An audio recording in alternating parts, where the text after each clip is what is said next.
मन की बात सुनने के लिए पहुंचे बीजेपी के राष्ट्रीय अध्यक्ष जेपी नड्डा। आरके पुरम विधानसभा के बूथ संख्या 3 पर रखा गया था कार्यक्रम। दिल्ली बीजेपी प्रदेश अध्यक्ष आदेश गुप्ता, केंद्रीय मंत्री मीनाक्षी लेखी, दिल्ली बीजेपी प्रभारी जय पांडा के अलावा कई अन्य नेता रहे मौजूद।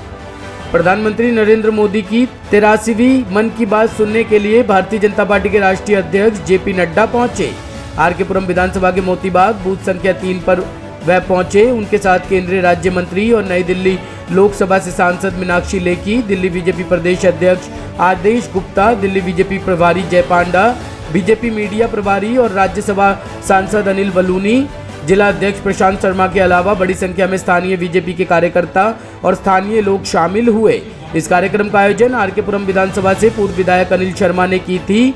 बड़ी सी स्क्रीन पर यहां लोगों ने प्रधानमंत्री के मन की बात को बड़े ही ध्यान से सुना। प्रधानमंत्री ने आज मन की बात में आयुष्मान भारत योजना की बात की, जिसमें लोगों को इस योजना से क्या क्या फायदे होंगे वो बताया। साथ ही स्टार्टअप इंडिया का भी जिक्र किया, जिसमें छोटे छोटे उद्यमियों को सरकार लोन दे रही है।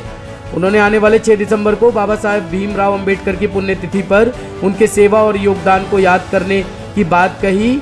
साथ ही उन्होंने अन्य कई बिंदुओं पर चर्चा की। कार्यक्रम खत्म होने पर बीजेपी राष्ट्रीय अध्यक्ष जेपी नड्डा ने कार्यकर्ताओं को संबोधित करते हुए कहा कि प्रधानमंत्री के मन की बात को सुनने के बाद सभी कार्यकर्ता हर बूथ पर मन की बात सुनने की व्यवस्था करें और हर मन की बात सुनने के बाद इस पर चर्चा करें और उस पर अमल करने की जरूरत है।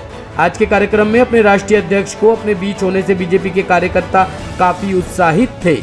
सब प्रभारी, हमारे नौजवान साथी, मीडिया के साथी और प्रिंट मीडिया, इलेक्ट्रॉनिक मीडिया के मेरे साथी, मेरा ये सौभाग्य है कि मुझे आज यहाँ इस कार्यक्रम में आने का मौका मिला और आप सबके साथ मन की बात में अपने आप को प्रधानमंत्री जी के वक्तव्य को सुनने का भी मौका मिला है।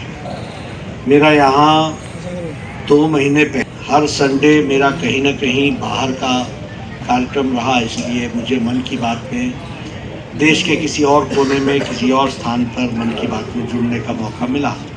लेकिन नई दिल्ली ने आज मन की बात में अपने आप को जोड़ा है और उसमें हम भी शामिल हुए हैं। मित्रों, ये मन की बात से क्या क्या काम हो रहा है, सेल्फ हेल्प ग्रुप में क्या लोग कर रहे हैं, कैसे कैसे खड़े हो रहे हैं, गाँव की अनपढ़ महिला किस तरीके से सरकार की टॉप स्टोरी ब्यूरो के लिए दिल्ली से रवि डालमिया की रिपोर्ट।